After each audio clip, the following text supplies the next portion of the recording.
Chapter 2 is about federalism.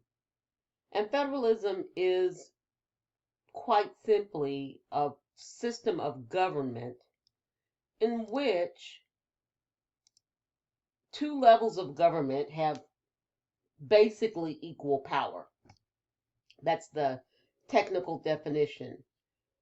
And so in this chapter, in chapter 2, we are going to make sure that we understand a federal system and can compare it to confederal and unitary.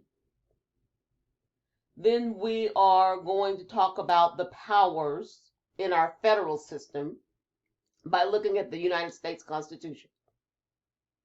Then we will explain different periods of federalism, that being dual and cooperative federalism.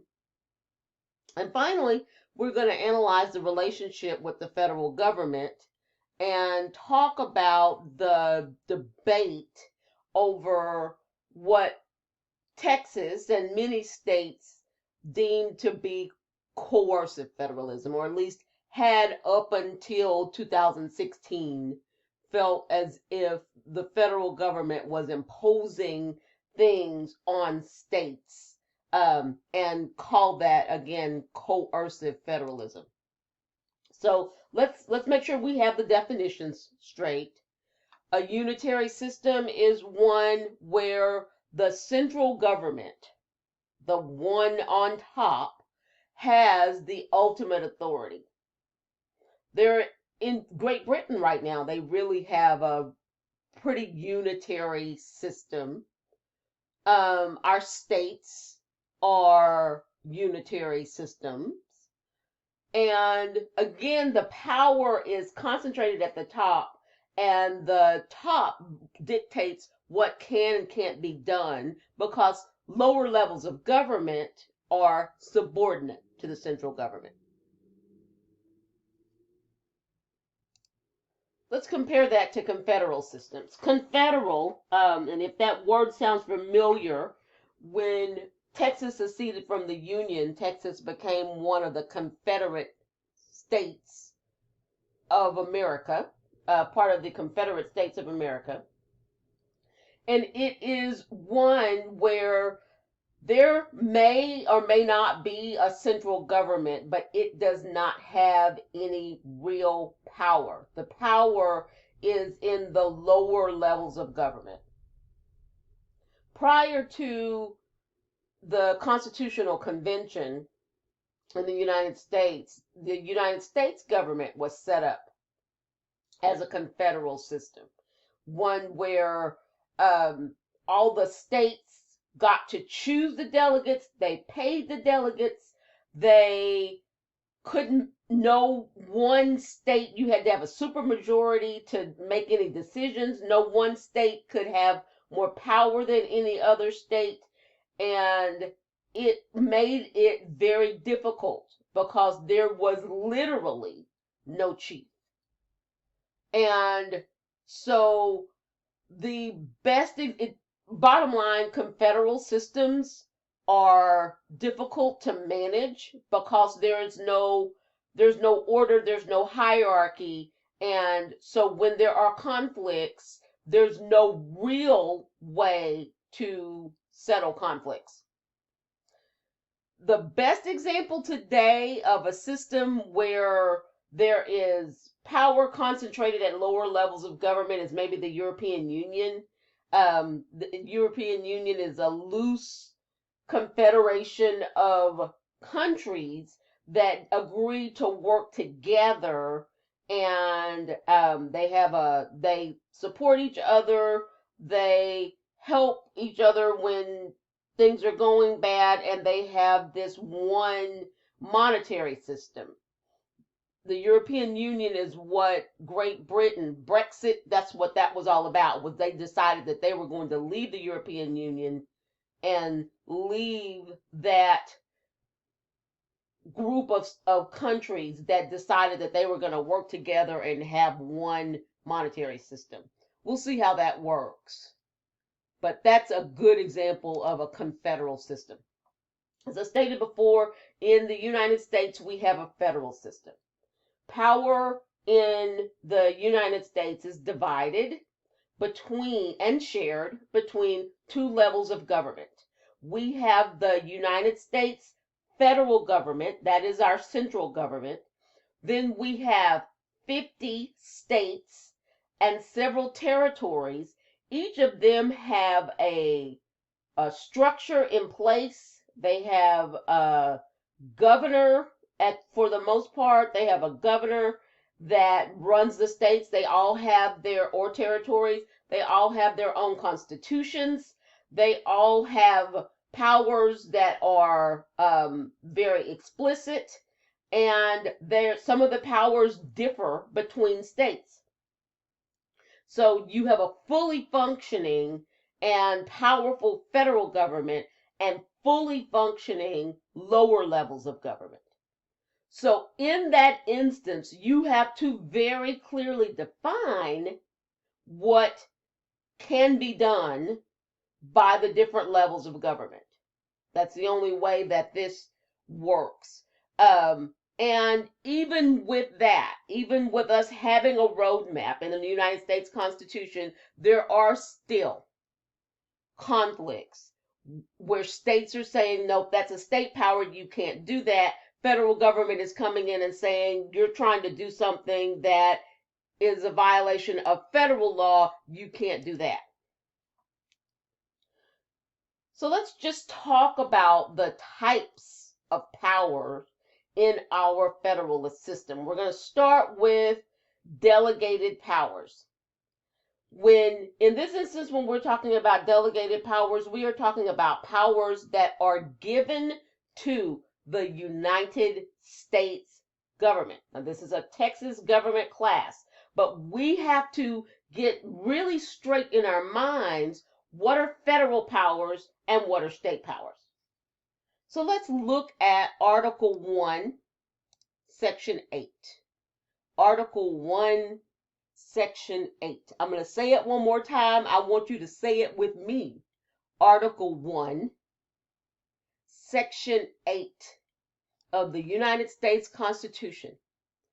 Here it says Congress, and here they mean the United States Congress, has the power to lay and collect taxes, duties, imposts, and excises.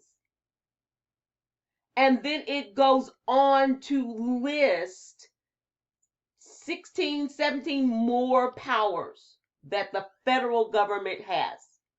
They can borrow money.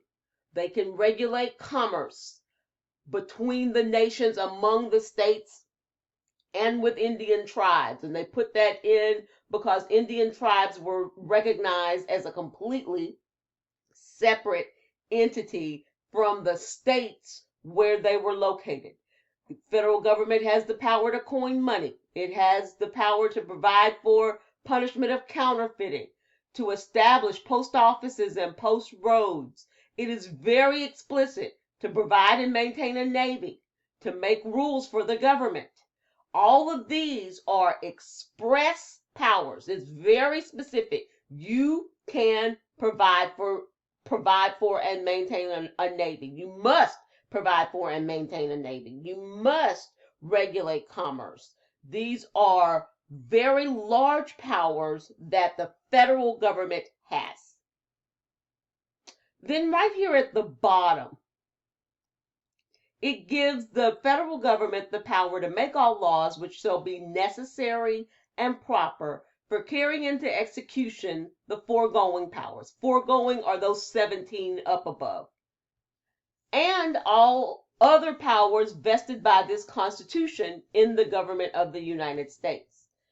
This is sometimes called inherent or implied powers.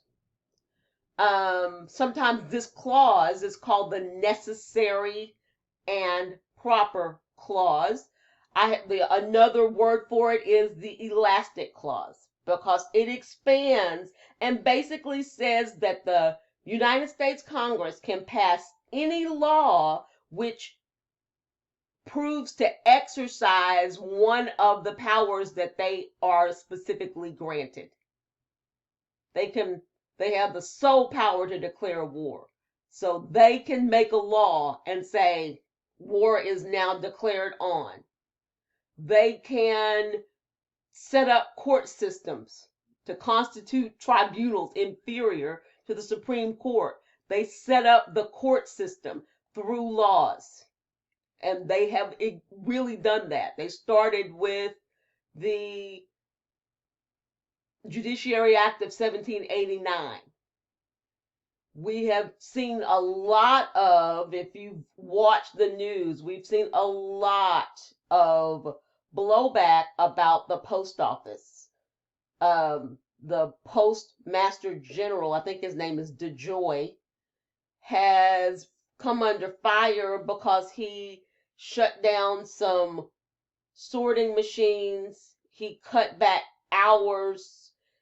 He, in general, has worked to slow down postal service, and the Congress, United States Congress, is investigating because the post office is one of their responsibilities. So the powers that are given under the necessary and proper clause are implied powers. The powers that are listed explicitly are called express powers. Let's look at Article 1, Section 10. And again, we're still in the United States Constitution. In Article 1, Section 10, you find a list of things and provisions that states are prohibited from. Notice that each paragraph starts with no state shall. And there are a list of things that states can't do. For instance, states cannot coin their own money. They cannot grant any titles of nobility. They cannot pass a bill of attainder, which is quite simply a law that says that something is illegal without a trial. They cannot pass ex post facto laws. Neither can the federal government. You can't make something illegal and then go back and convict someone of it if it was not illegal at the time that they did it. They are not able to, without the consent of Congress, put any taxes on imports and exports. They're not able to keep troops without the consent of Congress. They're not able to keep ships of war in times of peace without the consent of Congress. They cannot engage in war unless actually invaded. So this is Article 1, Section 10 of the United States Constitution, and it lays out the things that the federal government, the state governments cannot do. We'll look at one more provision. This is Article 4 of the United States Constitution. Article 4. This lays out things that states must do. So Article 1, Section 10 explains what states cannot do. They're prohibited from doing. Article 4 lays out things that states must do. One thing that states must do is give full faith and credit to the laws, records, and judicial proceedings of other states. We call that the full faith and credit clause. If someone gets married in Maine and they move to Texas, you are going to Texas has to recognize that marriage because that is a public act. If someone has a lawsuit and they won a lawsuit in Hawaii and they move to Texas, if they bring that judicial proceeding to a court in Texas, Texas has to help them enforce it. Another thing that states must do is provide privileges and immunities of citizens to citizens of the United States, regardless of what state they are from. So you cannot tell someone you can't buy a house in Texas if you're not a Texas resident. So I always get two questions when we are talking about the privileges and immunities clause. One thing that students ask about is the fact that you have to pay out-of-state tuition if you have not established residency in a particular state. Your tuition is higher. It seems like you're being treated differently because you are not a citizen of the state. Well, I guess I have to introduce you to something that I call a Madelynism. And that is simply this. That means it's not in the Constitution, it's not in a book, it's just in my mind, but that doesn't make it wrong.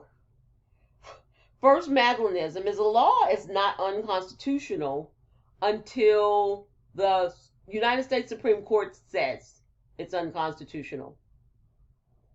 I would posit that it probably is a violation of the Privileges and Immunities Clause to charge out-of-state tuition for a year or two until you establish residency.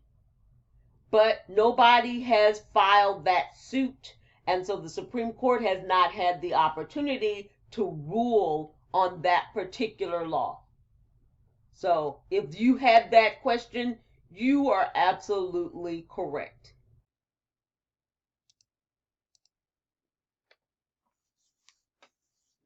So let's talk about the types of powers in our federal system. We're going to discuss two. We're going to discuss reserved powers. These are actually powers reserved to the states. And we'll discuss concurrent powers. These are powers that both the federal government and state governments have. And in some instances, local governments as well. So let's talk about the way that we settle disputes over federal law and state law. There's got to be some type of order. And what the United States government decided to do was give us what is called the Supremacy Clause. This is found in Article 6 of the United States Constitution. And notice that it says right here, this Constitution, the United States Constitution, the laws of the United States, and all treaties made under the authority of the United States shall be the supreme law of the land. So that's the way we settle disputes. If there is a conflict between state law and federal law is going to trump or be supreme over state laws. It says the judges in every state are going to be bound thereby. Anything in the Constitution or laws of any state to the contrary notwithstanding. And so I've already introduced you to the Madelynism. It becomes even more apparent when we really look at state laws that vary from state to state and federal law, which is often very clear. So let's take, for example, legalized marijuana. Some states allow recreational use of marijuana. I think we're up to 10, 13 states now.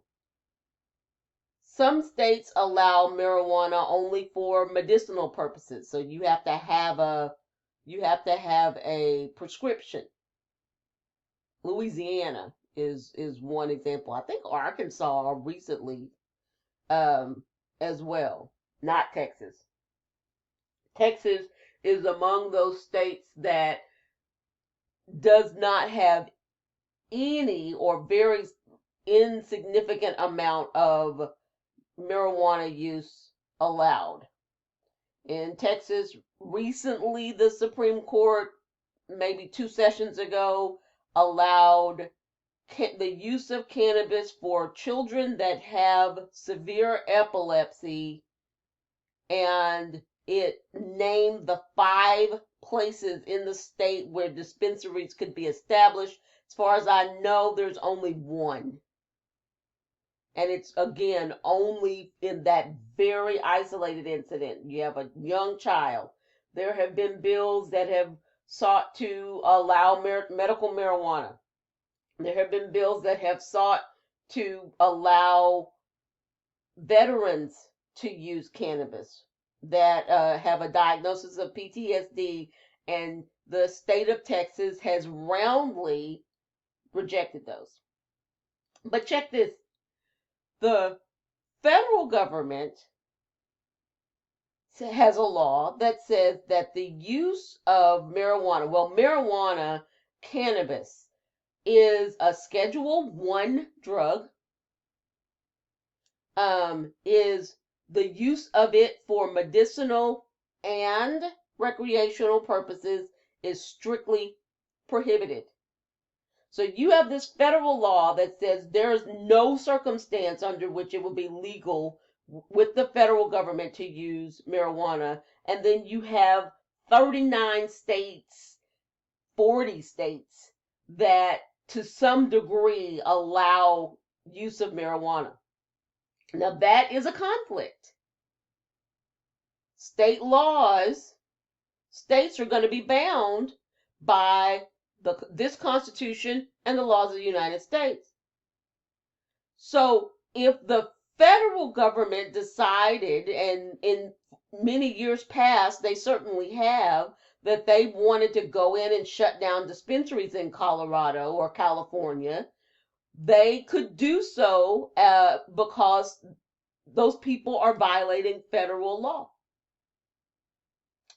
Even today, if you own a dispensary, you cannot deposit that money in a federal bank.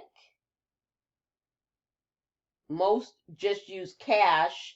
You could use a savings and loan or a state bank. But the reason that these states are able to continue to do these activities, which are a clear violation of federal law, brings us back to the Madelynism that I was talking about before. For these to be shut down, for these to be called unconstitutional, the federal government would have to sue. And I promise you that would be a very short suit. Federal prosecutors would come in and say, Your Honor, supremacy clause, drop the mic. But they have not filed suit to date. And who wants to be the president that is that has the federal government suing states and removing the right to use cannabis? I would posit that there's nobody. My guess is nobody wants to be that president. So it's just gonna hang precariously until eventually the federal government is probably going to lift that, take away it being a Schedule 1 drug, and eventually states will be just open to make a decision about whether or not they want to allow it to be legal. Finally, let's look at the 10th Amendment. This is a short one, but it is arguably one of the most powerful of the amendments. This is literally all that the 10th Amendment says. That's the whole thing. The powers that are not delegated to the United States by the Constitution, primarily in Article 1, Section 8, nor prohibited by it to the states. We find the prohibitions in Article 1, Section 10. So if it hasn't been assigned to the federal government or prohibited to the states, that power is a state power. It's reserved to the states, respectively, or to the people. So bottom line, if it's not listed somewhere specifically in the United States Constitution, it is technically a state power. States argue this and have gone through several lawsuits where they said federal government is trying to do something that should be a state power. If you have ever heard of a tenther, this is someone that believes the federal government has too much power and that these powers should actually be state powers. So finally, let's look at this chart.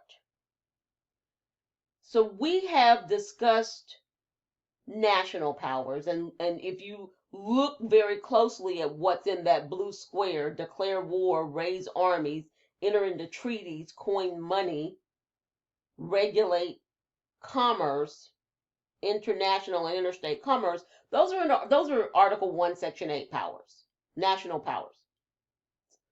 Then if you look over to the right, state powers, these are not listed specifically in the Constitution, but they are the powers that are reserved powers.